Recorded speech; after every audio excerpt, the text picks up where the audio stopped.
दाक्षिणात्य सुपरस्टार विजय थलपती आणि त्यांच्या तमिळगा वेन्नी कळगम टीव्हीकेच्या सत्ता स्थापनेचा मार्ग पुन्हा अडचणीत सापडलाय. आज सकाळी 11 वाजता अपेक्षित असलेला विजय यांचा शपथविधी आता अनिश्चित काळासाठी लांबणीवर पडल्याची माहिती समोर येते.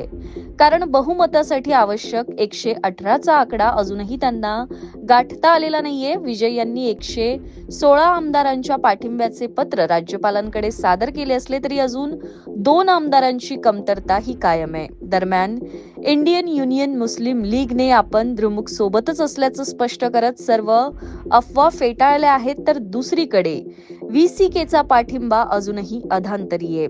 व्हीसीके पक्षाचे प्रमुख थोल थिरुमावलवन सध्या संपर्काबाहेर असल्याची चर्चा असून त्यांचे समर्थन पत्र मिळवण्यासाठी टीव्हीकेचे नेते प्रयत्नांची पराकाष्ठा करतायत. घोडेबाजाराची शक्यता लक्षात घेऊन काँग्रेसने आपल्या आमदारांना चेन्नईहून थेट कर्नाटकात हलवल्याची माहितीही समोर आली आहे.